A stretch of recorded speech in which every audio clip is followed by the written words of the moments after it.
Today I am going to tell you the reasons why the chakli often breaks in the oil or crumbles when we put it in the oil. Here there are four reasons I am going to give you. Listen to all of them carefully.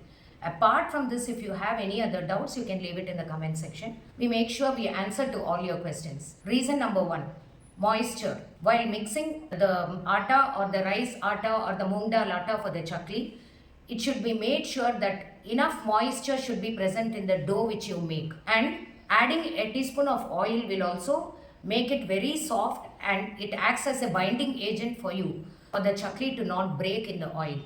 Make sure that the appropriate amount of water should be added in small intervals. And then second reason, before you start even mixing the dough for the chakli, you have to make sure that all the flours which you are using should be sieved. When they have small granules or grain particles, even then they break in the oil. Reason number three, the temperature of the oil. Very important. The oil should be enough hot to press the chaklis inside the oil. Suppose the temperature of the oil is less, then also the chaklis tend to break inside the oil.